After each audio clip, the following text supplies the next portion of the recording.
Harlem, New York. Summer of 1933. Bumpy Johnson had kept his daughter hidden from the streets, protected from the violence that defined his world. Elease was 17 years old, innocent of her father's business, sheltered in ways that most children of gangsters never experienced. When Dutch Schultz's men discovered her existence, they saw an opportunity to break the man who had been killing their soldiers for months. What they did to Elease outside her school changed everything. The war between Bumpy Johnson and Dutch Schultz had been about territory and money. After that afternoon, it became about blood. What Bumpy did in response would leave 40 men dead and transform Harlem forever. This is the war that made The Godfather. Chapter 1. The daughter he kept hidden. Elease Johnson had inherited her father's eyes, dark and piercing, capable of seeing through pretense in ways that made dishonest people uncomfortable. At 17 years old, she possessed a quiet intelligence that her teachers recognized and encouraged. A young woman whose potential extended far beyond the boundaries of the Harlem neighborhood where she had spent her entire life. She lived with her mother, Clara, in a modest apartment on 142nd Street, a residence deliberately chosen for its distance from the territories where her father conducted his dangerous business. The arrangement had been established years earlier, when Bumpy first recognized that his rising prominence in Harlem's underworld would make everyone connected to him a potential target. Bumpy Johnson had fathered Elease during a relationship that preceded his current entanglements, a connection to Clara that had been passionate but brief, ending before either party fully understood what they had created together. When Clara informed him of the pregnancy, Bumpy had responded with a sense of responsibility that surprised people who knew only his reputation for violence. He established financial support immediately, ensured that Clara wanted for nothing during her pregnancy, and made clear that he intended to be present in his child's life regardless of how his relationship with her mother had concluded. The years that followed had required careful navigation of circumstances that most men in Bumpy's position would have found impossible to manage. He visited Elease regularly, but discreetly, arriving at Clara's apartment through back entrances and during hours when neighbors were unlikely to observe his presence. He funded Elease's education at a private school that accepted colored students, paid for clothing and books and the small luxuries that made childhood bearable, provided everything a father should provide while maintaining the separation that her safety required. Elease knew what her father did for a living, understood in the abstract way that children understand adult realities they haven't directly experienced.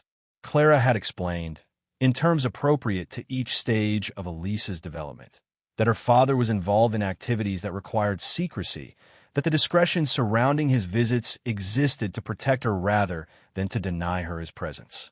Elease accepted this explanation with the trust that children extend to parents who have never given them reason for doubt, loving her father without fully comprehending the violence that funded her comfortable existence. The bond between father and daughter had deepened over the years despite the limitations that secrecy imposed. Bumpy taught Elease to play chess during his visits, spending hours engaged in games that developed her strategic thinking while providing time together that both treasured. He brought her books that expanded her understanding of the world, discussed ideas that most fathers in Harlem never considered sharing with their children, treated her as an intellectual equal whose opinions deserved serious consideration. These moments represented the best version of himself, the man he might have become if circumstances had permitted different choices. Clara had never remarried, had never sought another partner to replace the man whose visits brought both joy and anxiety into her home. She understood what Bumpy was, understood the dangers his presence represented, but also understood that Elease needed her father in ways that no substitute could satisfy. The arrangement they had developed over 17 years worked because all three parties committed to making it work, because love and pragmatism combined to create something functional despite its complications. The summer of 1933 found Harlem consumed by conflict that had been building for years and had finally erupted into open warfare. Dutch Schultz, the German Jewish gangster who had built an empire through bootlegging and brutal enforcement, had decided that Harlem's numbers rackets represented an opportunity too lucrative to ignore. The numbers game generated millions of dollars annually through small bets placed by working-class residents, money that had traditionally flowed to black operators like Madame Stephanie St. Clair, the formidable woman known throughout the neighborhood as Queenie. Bumpy Johnson had risen to prominence as Queenie's most trusted enforcer, a position that placed him at the center of resistance against Schultz's incursion into Harlem. The conflict had already claimed dozens of lives, with Schultz's white gunmen venturing into black neighborhoods to eliminate competition and Bumpy's crew responding with violence that demonstrated colored gangsters could be just as ruthless as their white counterparts. The bodies accumulated on both sides, the violence escalating with each passing week, the outcome remaining uncertain despite the resources Schultz could marshal from his extensive criminal empire. Throughout this conflict, Bumpy had maintained absolute separation between his warfare and his daughter. He never discussed business during his visits to Clara's apartment, never allowed associates to accompany him to that address, never acknowledged Elease's existence to anyone in his organization except the handful of men whose loyalty had been tested beyond any possibility of doubt. The precautions reflected his understanding that enemies would exploit any vulnerability they discovered, that Elease's safety depended on her remaining invisible to people who might use her against him. Clara reinforced this separation through her own discretion, never speaking about Bumpy to neighbors or acquaintances, maintaining the fiction that Elease's father was a traveling businessman who visited when his work brought him to New York. The arrangement had functioned effectively for 17 years, protecting Elease from consequences of her father's choices while preserving the relationship that both she and Bumpy valued deeply. Neither Clara nor Bumpy could have anticipated that their careful protections were about to fail catastrophically. The failure began with a man named Jerome Wallace, a numbers runner who had worked for Queenie's organization before the war with Schultz made such employment hazardous. Wallace had been captured by Schultz's men during a routine collection, had been subjected to interrogation that produced information about Bumpy's operations, and had eventually revealed the existence of a daughter that Bumpy kept hidden from everyone in the organization. The information seemed valuable, a piece of leverage that might prove useful against an enemy who had otherwise demonstrated himself immune to intimidation. Wallace's betrayal would prove to be the spark that transformed a territorial dispute into something far more devastating. Chapter 2. The Discovery. Otto Berman had earned his position in Dutch Schultz's organization through intelligence rather than violence, a calculating mind that complemented his boss's explosive temper and provided strategic direction for enterprises that required more subtlety than Schultz naturally possessed. Known throughout the underworld as Abadabba Berman for his mathematical genius with numbers, he understood that the war in Harlem had become a problem that conventional violence couldn't solve, that killing Bumpy Johnson soldiers only produced more determined resistance, that some alternative approach was necessary to end a conflict that was consuming resources Schultz needed for other operations. The information about Bumpy's daughter arrived at precisely the moment when Berman was searching for such alternatives. He spent 2 weeks verifying what Jerome Wallace had revealed, dispatching investigators to confirm that a young woman named Elease Johnson did indeed exist, that she attended school in Harlem, that her connection to Bumpy Johnson was real despite the elaborate precautions that had been taken to conceal it. The verification required patience and discretion, qualities that Berman possessed in abundance, and that he applied with the methodical precision that characterized all his work. The picture that emerged from this investigation revealed vulnerabilities that Berman immediately recognized as exploitable. Elease walked to school each morning along a route that passed through relatively quiet streets, blocks where an interception could occur without attracting immediate attention. Her mother worked during afternoon hours, meaning that Elease returned to an empty apartment where she would remain alone until evening. The girl had no security, no protection, no awareness that her father's enemies had discovered her existence and were contemplating actions that would devastate her life.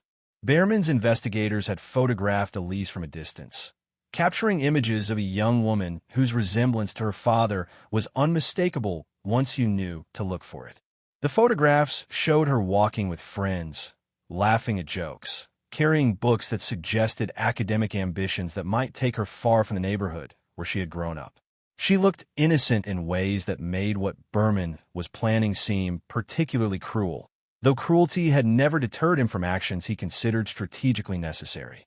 Berman presented his findings to Schultz during a meeting at the gangsters' headquarters in the Bronx, outlining a plan that would strike at Bumpy Johnson through his daughter rather than through direct confrontation.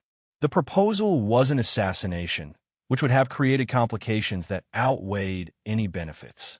Instead, Berman suggested an attack designed to humiliate and traumatize, to demonstrate that Bumpy's power couldn't protect even his own child, to break the man's spirit through violation of someone he loved rather than through violence directed at himself. Schultz approved the plan with the enthusiasm he typically reserved for schemes that combined practical benefit with personal cruelty. He had grown to hate Bumpy Johnson with an intensity that transcended business considerations, viewing the black gangsters' resistance as an affront to the natural order that placed white criminals above their colored counterparts. The opportunity to hurt Bumpy through his daughter appealed to instincts that Schultz rarely bothered to conceal, the sadistic tendencies that made him feared even among men who committed violence professionally. The team assembled for the operation consisted of 4 men, selected for their willingness to follow orders regardless of what those orders required. They were not Schultz's most skilled enforcers, not the men he relied upon for operations requiring tactical sophistication, but rather the brutal instruments he deployed when cruelty itself was the objective. Their leader was a man named Karl Richter, a German immigrant whose capacity for violence had earned him a position in Schultz's organization despite his limited intelligence and his tendency toward excessive force. Surveillance of Elease began 3 days before the planned attack, with Richter's men observing her movements, confirming her schedule, identifying the optimal location for interception. They watched her walk to school in the mornings, watched her return in the afternoons, watched her move through her daily routine with the unself-conscious grace of someone who had never experienced the kind of attention they were providing. The surveillance revealed no security measures, no protective escorts, no indication that anyone was watching for threats that Elease couldn't have imagined existed. The location selected for the attack was an alley adjacent to Elease's school, a narrow passage between buildings that provided concealment from the main street, while remaining close enough to the school's entrance that interception would be simple. The timing was established as the afternoon dismissal, when students flooding onto the street would create confusion that masked movements that might otherwise attract attention. Everything was planned with the methodical precision that Berman brought to all operations, every detail considered, every contingency addressed. Richter and his men took positions on the appointed afternoon, waiting in a vehicle parked near the alley while students began emerging from the school building. They identified Elease immediately from the photographs they had studied, watched her separate from classmates, and began walking toward the route that would take her home. She moved with the distracted manner of someone whose thoughts were occupied elsewhere, perhaps contemplating schoolwork or friendships or the countless concerns that fill the minds of 17-year-old girls. She had no awareness that 4 men were watching her every step, waiting for the moment when she would pass close enough to the alley for them to execute what had been planned. Chapter 3: The Attack. The interception happened with brutal efficiency, 2 of Richter's men emerging from the alley as Elease passed, seizing her arms before she could react, pulling her into the shadowed passage, while a 3rd man blocked the alley's entrance to prevent interference. Elise's initial response was confusion rather than fear, her mind struggling to process what was happening, to understand why strangers were touching her, to comprehend that she had suddenly become the victim of violence she had never imagined experiencing. The fear arrived seconds later as she found herself surrounded by men whose expressions communicated intentions that required no verbal explanation. She attempted to scream, to call for help that might have been close enough to hear her, but a hand clamped over her mouth before sound could escape. She struggled against the grip that held her, fought with the desperate energy of someone who understood instinctively that what was about to happen would change her life forever. Her resistance accomplished nothing except to amuse men who found her helplessness entertaining. What happened in that alley over the next several minutes represented everything that Bumpy Johnson had spent 17 years trying to prevent. The men beat Elease with fists that left bruises across her face and body, knocked her to the ground, kicked her while she curled into a protective position that couldn't protect her from their assault. They tore her school uniform, ripped books from her hands, and scattered them across the dirty ground, stripped her of dignity in ways calculated to maximize humiliation while stopping short of violations that might have attracted more serious legal consequences. Throughout the attack, they made certain she understood who was responsible and why. They spoke her father's name repeatedly, explained that this was happening because of Bumpy Johnson, promised that worse would follow if her father continued his war against their employer. The message was delivered with the casual cruelty of men who viewed her as nothing more than an instrument for communicating with someone else, a tool whose suffering served purposes that had nothing to do with anything she had done. Richter himself delivered the final blows, wanting to ensure his personal involvement in what he considered a demonstration of power over people he regarded as inferior. He stood over Elease after knocking her down for the final time, told her to deliver a message to her father that Dutch Schultz could touch anyone and anything he wanted, that protection meant nothing when white men decided to assert their authority. The words were spoken with contempt that transcended the tactical purposes of the attack, revealing hatred that existed independent of any business calculation. The attack ended as abruptly as it had begun, the men withdrawing from the alley and disappearing into a waiting vehicle before anyone could respond to the commotion. Elease remained on the ground where they had left her, bloody and trembling, her clothing torn, her mind struggling to process trauma that exceeded anything her sheltered life had prepared her to comprehend. She lay there for several minutes before finding the strength to rise, to gather what remained of her belongings, to begin the journey home that would now feel different than any journey she had taken before. A shopkeeper discovered her stumbling along the street, recognized the signs of violence that her appearance made obvious, and helped her reach her mother's apartment. Clara's response to seeing her daughter's condition combined horror with immediate understanding of what must have happened and who must have been responsible. She contacted the only person who could address what had occurred, sending word through channels that reached Bumpy Johnson within the hour. Bumpy arrived at Clara's apartment with a speed that reflected the priority this summons commanded. He found his daughter lying in bed, her face swollen, her body covered with bruises that would take weeks to heal, her eyes carrying a quality that he recognized from men who had experienced violence, but that he had never expected to see in the child he had worked so hard to protect. The sight of Elease's injuries produced a transformation in Bumpy that Clara had never witnessed despite years of knowing him, a stillness that seemed more dangerous than any display of rage could have communicated. He sat beside Elease's bed and listened as she described what had happened, her voice breaking repeatedly as she recounted details that caused her visible pain to remember. She told him about the men who had attacked her, about the words they had spoken, about the message they had delivered regarding her father and his business. She apologized for being unable to protect herself, for failing to escape, for becoming a burden that he would now have to address. Her apologies wounded Bumpy more deeply than anything else she could have said. When Elease finished speaking, Bumpy leaned forward and kissed her forehead with a gentleness that contrasted absolutely with what he was feeling internally. He promised her that what had been done would be answered, that the men who had hurt her would experience consequences beyond anything they could imagine, that no one would ever touch her again without facing destruction so complete that future generations would remember it as a warning. Then he rose from her bedside and walked out of the apartment to begin the process of keeping those promises. Chapter 4. The Hunt Begins. The transformation that occurred in Bumpy Johnson following the attack on his daughter was recognized immediately by everyone who encountered him in the hours and days that followed. The calculated violence of a businessman protecting his interests had been replaced by something more primal, a fury that demanded expression through methods that exceeded anything his previous conflicts had required. The war with Dutch Schultz had been about territory and money. What Bumpy intended now was about annihilation. He assembled his most trusted men within hours of leaving Clara's apartment, gathering them at a location in Harlem where sensitive matters were routinely discussed.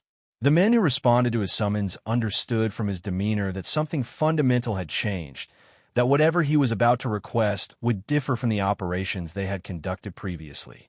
They listened as Bumpy explained what had happened to Elease, described the attack in terms that communicated not just the facts but the magnitude of what had been done to his family.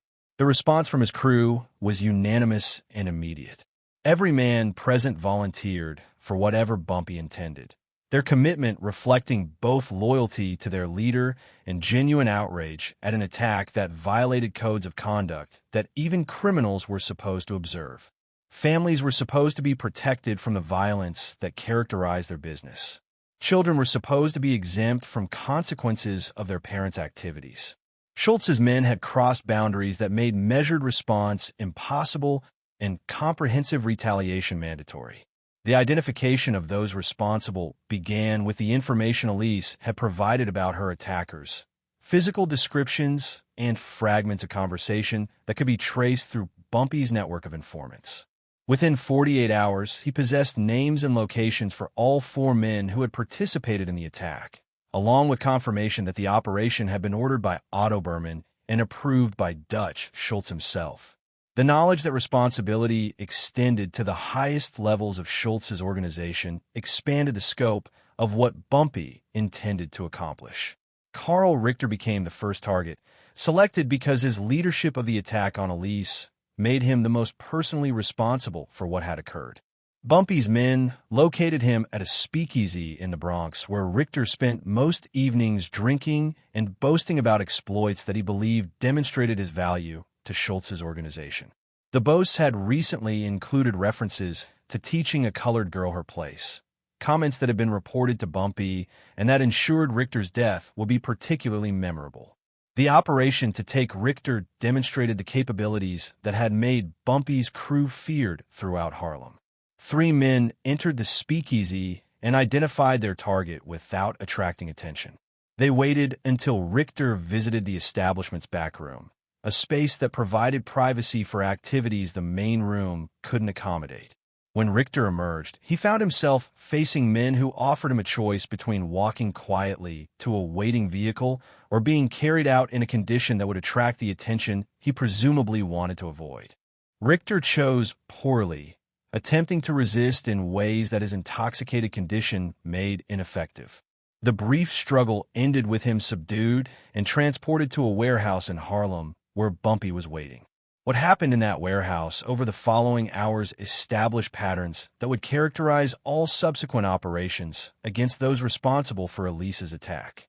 Bumpy participated directly, his own hands delivering violence that answered what his daughter had experienced with interest that compounded throughout the long night. The questioning that preceded Richter's death produced valuable intelligence about Schultz's operations, about the locations of other men who had participated in the attack, about the broader organization that had authorized violence against Bumpy's child. Richter proved willing to share information in exchange for promises of mercy that Bumpy had no intention of keeping, his desperation producing betrayals that would doom his companions just as surely as his own actions had doomed him. The information extracted during those hours would guide Bumpy's campaign for weeks to come. The discovery of Richter's body the following morning sent shockwaves through Schultz's organization.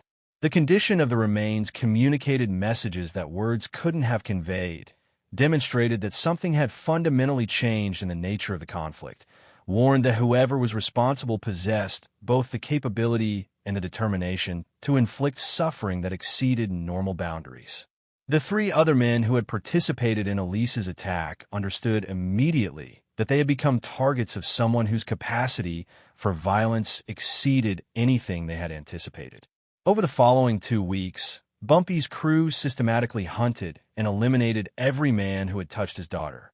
Each death was more elaborate than the last, the bodies displayed in locations where their discovery would generate maximum attention, the messages accompanying them making clear why these men had died and who had killed them. The campaign transformed Bumpy's reputation from dangerous adversary into something approaching legend, a man whose response to attacks on his family exceeded anything that reasonable calculation would have predicted. Chapter 5. The War.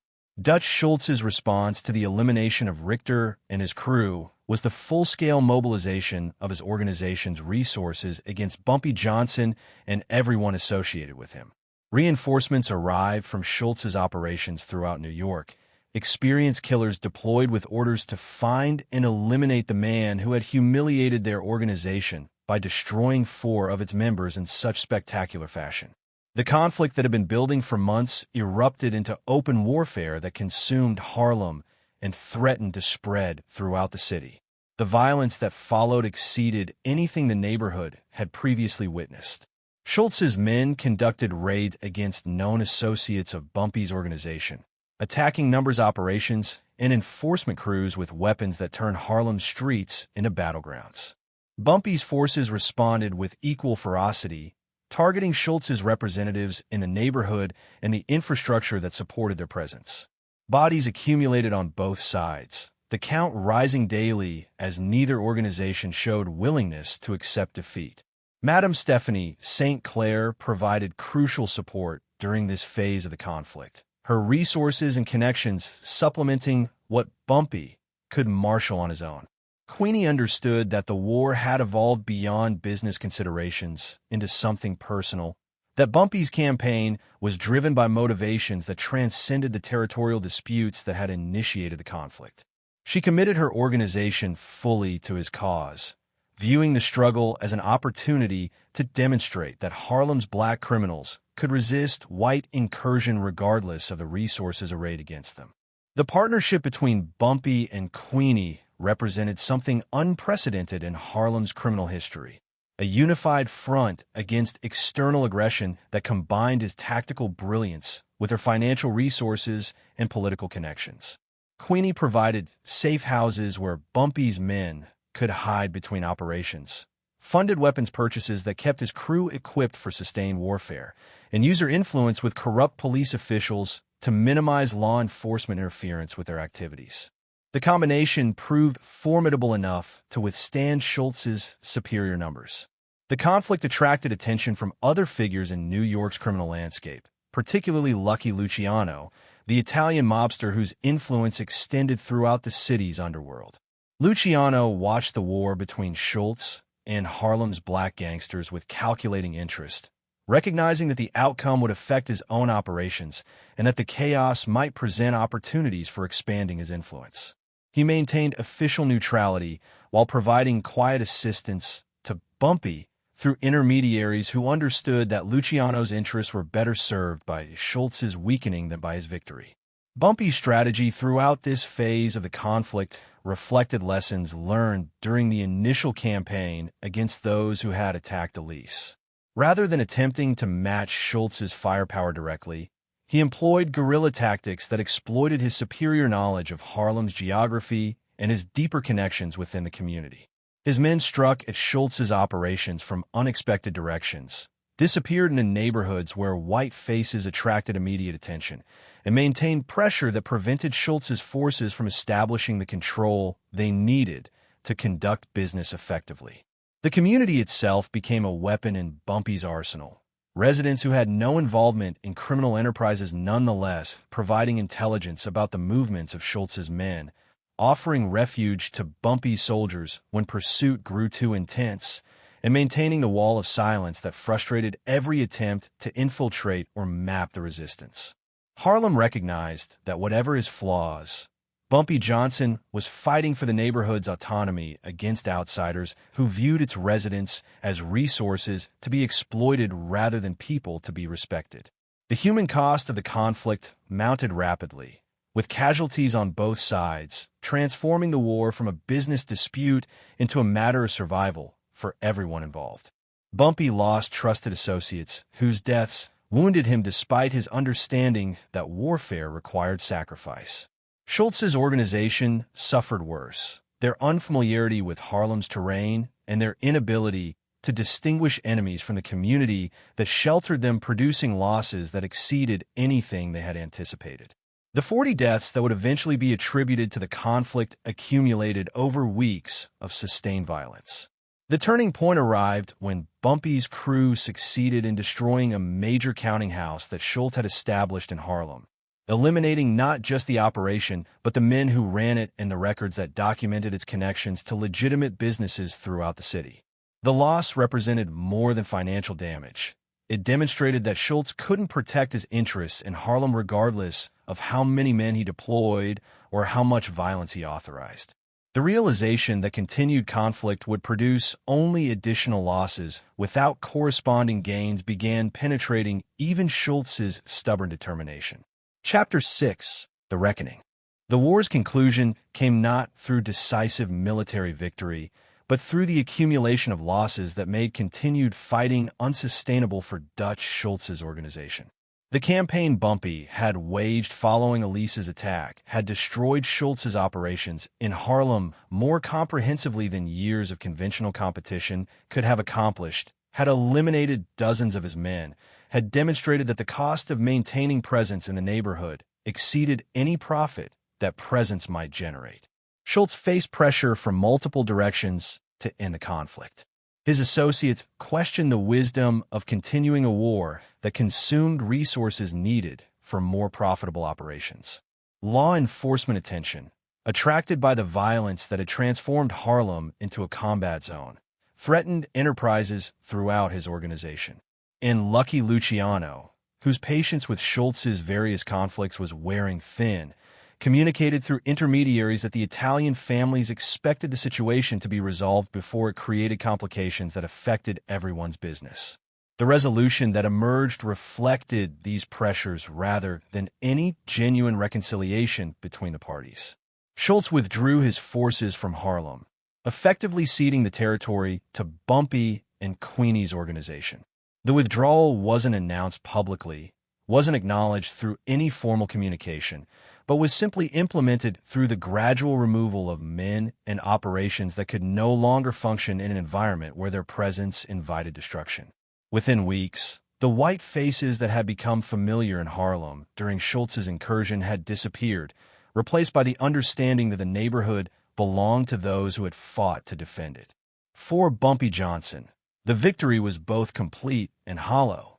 He had destroyed those who had attacked his daughter, had driven their organization from his territory, had established himself as a figure whose power commanded respect throughout the underworld.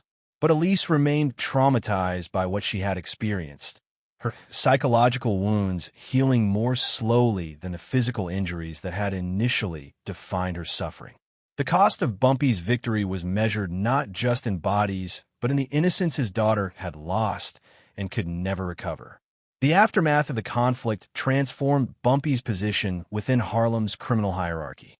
The war had demonstrated capabilities that exceeded what anyone had previously attributed to him, had established his reputation as someone whose family could not be touched without catastrophic consequences, had proven that black gangsters could successfully resist white incursion when they possessed sufficient determination and skill. The legend that emerged from these events would persist for decades, would influence how future generations understood the possibilities available to them, would contribute to Bumpy's eventual recognition as the Godfather of Harlem. Queenie acknowledged his elevated status by granting him greater autonomy within their partnership, recognizing that the man who had won the war deserved authority commensurate with his achievements. The arrangement that evolved gave Bumpy effective control over Harlem's numbers operations while maintaining Queenie's position as the organization's nominal head. The partnership would continue until circumstances eventually separated them, but the foundation of mutual respect established during the war against Schultz would never entirely disappear.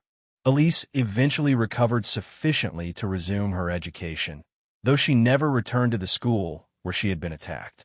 Bumpy arranged for her to complete her studies through alternative means, then funded her departure from New York to a life that would be permanently separated from the violence that had touched her.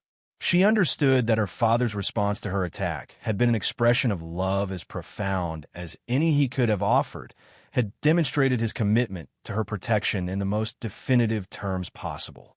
Their relationship continued through letters and occasional visits, maintained across distances that kept her safe from the world that had nearly destroyed her. Dutch Schultz never recovered the position he lost during the Harlem War. His inability to defeat Bumpy Johnson damaged his reputation among other criminal leaders, contributed to the declining respect that would eventually make him vulnerable to the commission's decision to eliminate him. When Schultz was assassinated in October 1935, shot by killers dispatched on Lucky Luciano's orders, Bumpy received the news with satisfaction that reflected both personal animosity and professional calculation. The man who had ordered the attack on Elease had finally received consequences proportional to what he had done. The events of summer 1933 became part of the mythology that surrounded Bumpy Johnson for the remainder of his life and beyond. The story of how he had responded to an attack on his daughter was told throughout the underworld, passed from those who had witnessed events to those who could only imagine what they must have been like, embellished with each retelling until the legend exceeded even the remarkable reality. The message embedded in that legend was clear and enduring. Certain boundaries could not be crossed without consequences that made death seem merciful by comparison. Bumpy Johnson had taught the underworld a lesson that would echo for generations. Touch his family, and no power could protect you from what would follow. Dutch Schultz had learned this lesson through the destruction of his Harlem operations and the deaths of 40 men who had served him. And everyone who heard the story learned it through the legend of the war that made the Godfather, the conflict that transformed a talented criminal into something more enduring, a man whose love for his daughter had reshaped the boundaries of what was possible in America's underworld. That was the war that changed everything. That was how Bumpy Johnson answered an attack on his child. That was why, for generations afterward, smart men in the underworld understood that some things simply could not be done without facing destruction so complete that it would be remembered forever. The streets of Harlem remembered what happened during those bloody weeks in the summer of 1933. Old-timers who had witnessed the violence passed stories to younger generations, ensuring that the lessons Bumpy had taught would never be forgotten. The brownstones and tenements that had sheltered his soldiers became landmarks in an unofficial history that tourists would never learn, but that everyone who mattered understood completely. Years later, when Bumpy had become an elder statesman of Harlem's underworld, young men would approach him seeking wisdom about how to build power in a world that seemed designed to deny them any. He would tell them about patience, about strategy, about the importance of building relationships that could sustain operations through difficult times. But when they asked what single principle mattered most, he would speak about family, about protecting those who depended on you, about ensuring that enemies understood the catastrophic cost of touching what belonged to you. The war against Dutch Schultz had begun as a business dispute and transformed into something far more significant. It had proven that black gangsters could defeat white organizations when properly motivated and intelligently led. It had established principles about family and retaliation that would govern underworld conduct for decades. And it had created a legend that would inspire and terrify in equal measure.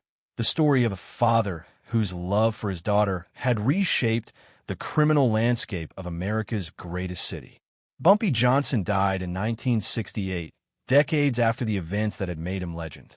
But the story of what he did when Dutch Schultz's men touched his daughter continued to circulate through the underworld, passed from generation to generation, growing with each retelling until it became something approaching myth. The man who had waged that war was gone, but the lesson he had taught remained as relevant as it had been on that summer day when everything changed. Some things could not be forgiven. Some boundaries could not be crossed. Some men could not be challenged without facing consequences that exceeded anything rational calculation would suggest. Bumpy Johnson had been such a man, and the war he waged proved it beyond any possibility of doubt. That was the truth that New York never forgot. That was the legacy Bumpy Johnson left behind. That was why his name would be spoken with respect and fear for as long as anyone remembered what had happened in Harlem during the summer when a father's love became the most destructive force the underworld had ever witnessed.